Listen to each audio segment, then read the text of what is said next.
Good to have you stay with us. You're still on to Call That Just Extra on Coretv News.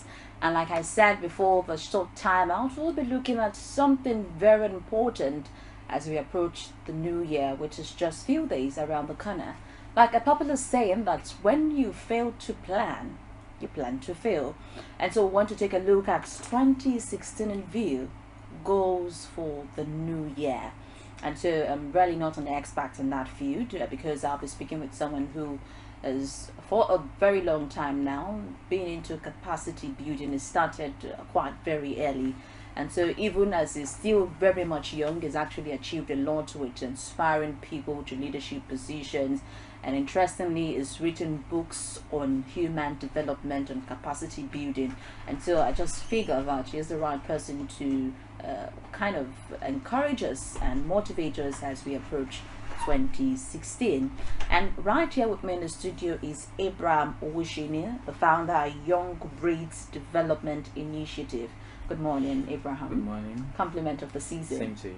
All right. Now let's quickly go into what we're looking at today. But just before we start looking at goals, really, I want you to do an overview of 2015. What are your thoughts, really? The main objective is stay true to your goals. It's not necessarily about the list of enormous list of goals that one sets up. Just like the illustration I gave. Okay.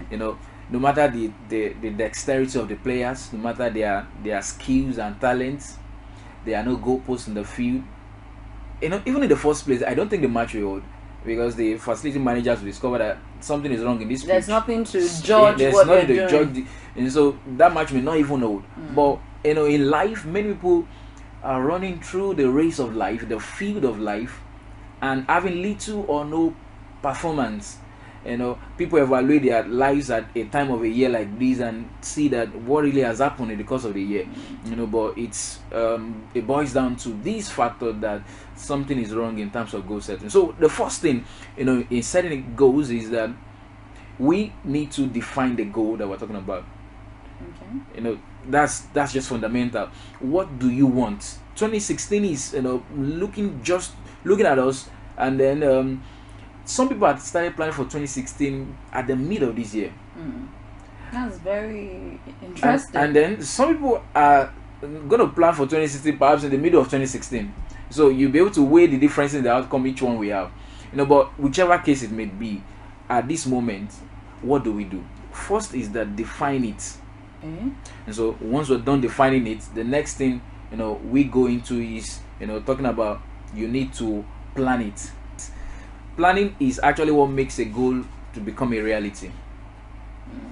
Planning talks about strategy. All right. So you're looking about strategic planning.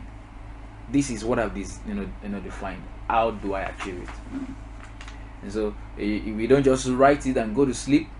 We define it, and then we begin to think in terms of how the visibility, how the goal will come to pass. Okay. That's what we're saying. Abraham, do one consciously have to write goals down? There's a miracle. Okay, that's actually perhaps the third thing. You define it, you plan it. The third thing actually is that you write it. People think of so many things. So in goal setting, don't just think it, but you need to also ink it. So don't just think about so many things. Ink them down, put them down in writing. When you ink them down, it turns wishes to wants.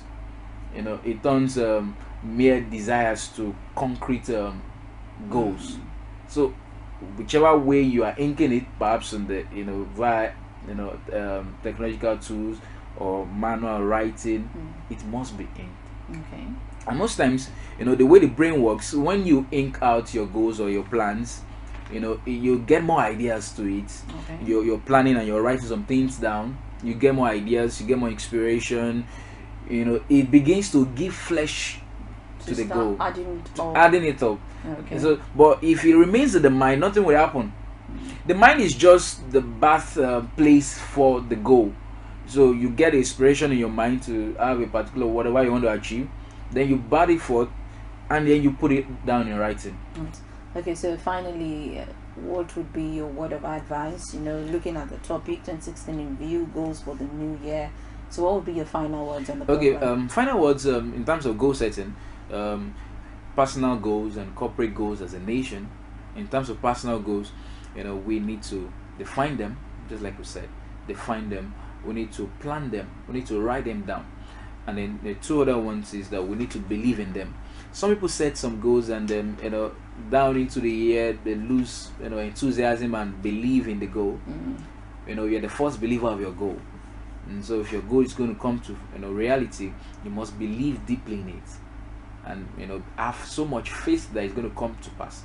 And then from that time, the last thing we should do to make goals a reality is we must take action. Action. That's the missing gap that many people face, and then at the end of the year they see it's not coming. So action is required. But really, it was nice speaking with you, Abraham. Thank you very much. Thanks. We hope to have you next time in our program as we explore all the developmental issues, really.